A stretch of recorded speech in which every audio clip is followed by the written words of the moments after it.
Alrighty, so on today's Nostalgic Rewind, I'll be talking about Dead Rising 3. Now, technically, it has been 10 years since its release on PC.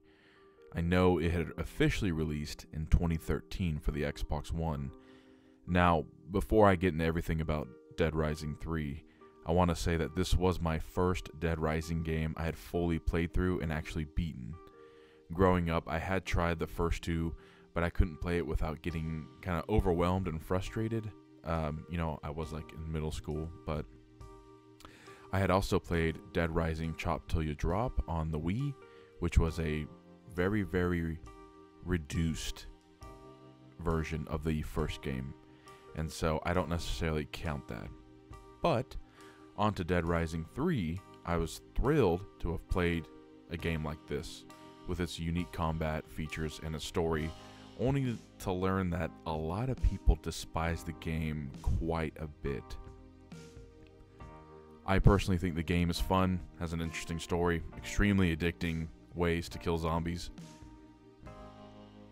Dead Rising 3 was released in 2013, 3 years after Dead Rising 2. Looking at that date, you'll realize that Dead Rising 3 was one of the first games for the Xbox One. The game takes place 10 years after the second game, taking place in a highly populated city. Instead of a single mall or a casino town, we get an entire city to explore.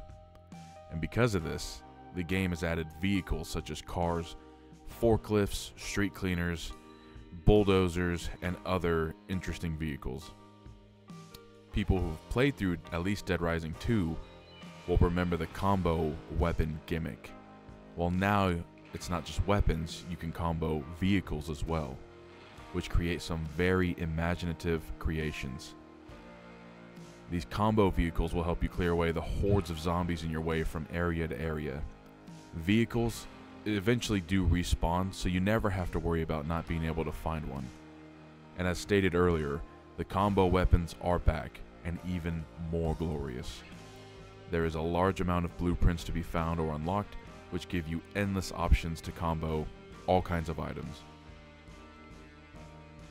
There is an insanely high benefit from making combo weapons, granting you more AoE damage, more speed, more unique kills.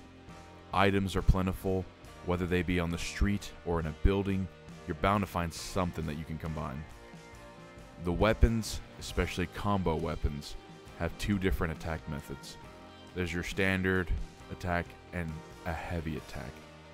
The heavy attack will usually give you a crazy attack to do with its own animation. And talking about these gameplay functions lead perfectly into our main character, Nick Ramos, who is a mechanic in the city, which fits very well with the knowledge of being able to combine items to create something new. The introduction to Nick is great. You get a tense opening with a plane crash and everything, hordes of zombies as well. While not as unique as Frank West or as steadfast as Chuck Green, Nick works well for an audience as he is just as confused as the player, and you get to figure out the story with him. This is also helped by supporting characters such as Rhonda, Diego, and others in the starting group. The story has the same concept as the earlier titles, where you have a set time to complete the game or risk a pretty bad ending. Having played the first Dead Rising again, the time limit in 3 does not feel as intense. I did plenty of side missions in Dead Rising 3 that never felt rushed. I'm not sure if Capcom made this decision for a reason, but I can understand they wanted the game to be as acceptable as possible to a wider audience.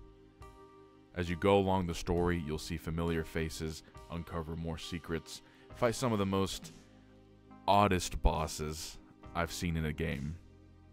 There are plenty of side missions which can have very odd endings, such as a person using voodoo magic to helping someone be a better zombie killer. Another return are the psychos. Who could ever forget the clown from Dead Rising 1, one of the most iconic psychos? In Dead Rising 3, the psychos aren't necessarily scary, but come off more as just disgusting.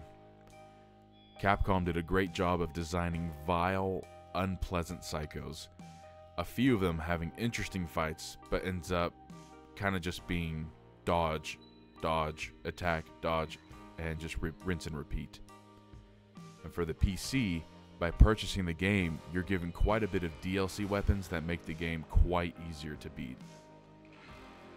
Now you could just ignore it, but it does help with killing bosses with a lot of health. The DLC weapons are a few melee weapons and a ton of guns.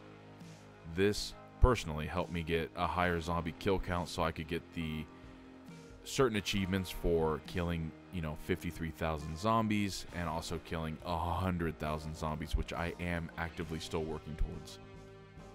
Speaking of the kill count, thanks to the newer engine, Dead Rising 3 has hundreds of zombies in one area at a time, really emphasizing the dread of a zombie apocalypse.